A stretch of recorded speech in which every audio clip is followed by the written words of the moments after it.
Okay, I love you people who come up with these nicknames for different tools in Photoshop. So what we're going to take a look at for you landscape photographers and travel photographers, and that is taking a look at, are you ready for this?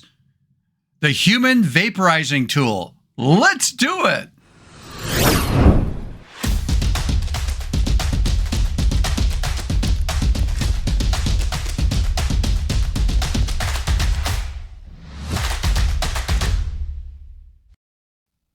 Hey everybody, welcome back to my channel. If you're new to the channel, this is dedicated to photography and as a photo artist, pushing ourselves out creatively, thinking out of the box. All right, now I get a big kick out of this. I don't know who are the people that do this all the time, but there's always nickname for different tools. So we're going to take a look at, I guess, it's called the human vaporizing tool in Photoshop. But before I get into that, this is years ago.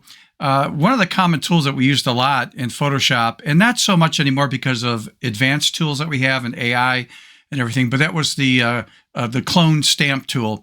And the nickname for that, and again, I'm the messenger on this, I don't come up with this stuff, is that it's called the divorce tool. And the reason it's the divorce tool, I guess this has happened a lot. Hey, take my ex out of that photo. And that's what you would use is the clone tool to do that. So anyhow, so the vaporizing tool, what the heck is that? Well, let's take a quick little history tour here. In Photoshop, right here, this is, again, you guys know that I am not a landscape photographer, and I was on a trip with my daughter about a year and a half ago as of this recording to Moab in Utah, in the United States. And there's people all over because there's like busloads of people walking around. And a lot of times you're trying to take a grand shot of the scenery and stuff, and there's always people that are there in your way. So let's take a look at what we used to do, and that is maybe use a clone tool. But as things progressed, over here we have something called, on this flyout menu, a spot healing brush. Now this is not what we're here for. We're going to take a look at the remove tool, but we never had this tool a few years ago. And so if I choose a spot healing brush, then we would take this brush here and we go, oh, I want to get rid of these people here. So I would go over this area and, you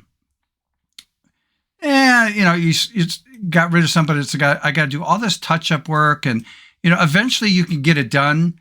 And bad idea to do that on the primary layer here. So what I'm going to do is Control J to copy that up, or Command J on a Mac, so we're not working on the original layer, so I can goof this up. But anyhow, you'll get it done, but it takes a long time to do. And maybe in combination with the clone stamp tool, you eventually get rid of all the people there. Well, then they came out with this tool called the remove tool. And the way the remove tool works, by default, so I'm going to click on this. By default, you're going to see here it says remove after each stroke, and generative fill is off. I highly recommend, if you're connected to the internet, you'll get better results by choosing generative AI is on. And again, by default, this is there, which just means when I paint over something like this and then I let go, it immediately is going to analyze that and remove that to the best of its ability. So let it remove that. There we go. And again, you can see the before and after on this. Oh, it added another person. Well, that didn't work too well. Well, let me try that again somewhere else. Let me get rid of this person or this whole group of people right there, and then let go. Now let's see what happens. And again, it takes a few seconds for it to analyze, but I'm going to show you a better way of using this.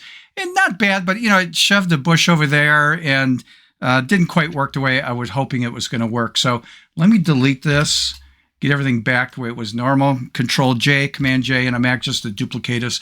And I'm going to recommend that the way you want to use this to get a jump start on things, one is, if you prefer to do everything in one motion, but you have to go to multiple places, you could deactivate this where it says remove after each stroke. And that just means when I paint in a certain area and I let go and I go to another area, it's not going to analyze and generate, the fill for it yet until I'm done. And then I have to hit this little check mark right here on the status bar on top. Well, a better way of using this now is make sure that generative AI is on. and we come down here to the human vaporizing tool. All right. And that is under Find Distractions. And I'm going to do 3 different projects here, by the way. And that is people. If I click on this, and it's going to analyze, and look what it did. It selected pretty much everything. I'm looking here. It missed a shadow here. So I'm going to, the brush is activated. I'm just going to click and drag over that shadow area there. And then I think I'm done. So it looks like I did a good job of selecting things. So I'm going to hit the check mark right there and let it analyze it. Now, it's going to take a few seconds. Will this work all the time? And the answer is no. It works a lot of the time, but when it doesn't work, I'm going to tell you something.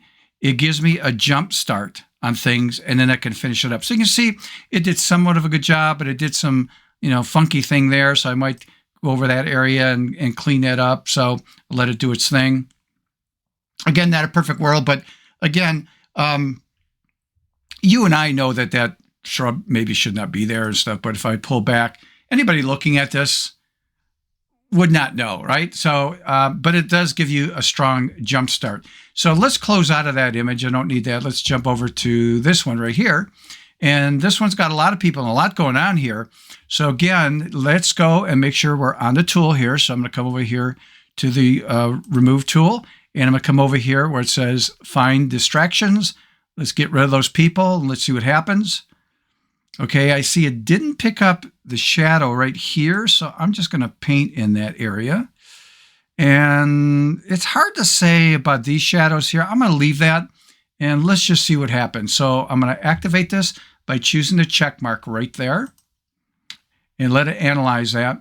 And again, is this going to be perfect? No, but it's going to give me a strong jump start, and then I can go in and tweak different things in the picture. So I think it's a great thing if you're a landscape photographer. Oh, wow. Okay, that did pretty good. All right, that shadow there, maybe part of that is, over here is from a person, but I'm going to tell you, most people are not going to say, hey, I think there was a person standing there. Look at that shadow. It did a good job. So again, if it doesn't get everything, at least it's going to hit you like 90, 95%. I think it does a great job. Now let's take a look at another situation. And let me do Control J on that. So we can see the before and after. And that is using the same tool again, but I'm going to come down here, or up here, I should say, where it says Find Distractions.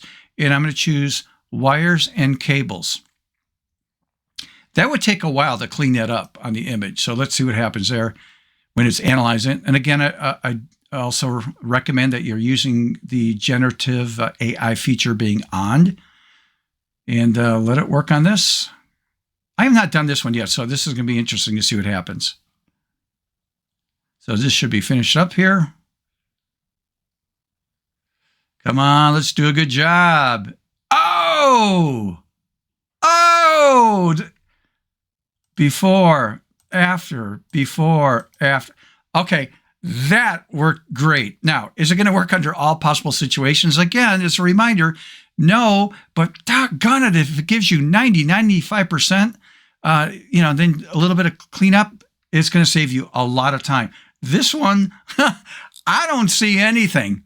By the way, if you're learning anything, if you can do me a favor, and that is, again, like the video, subscribe if you have not subscribed, and hit that notification bell.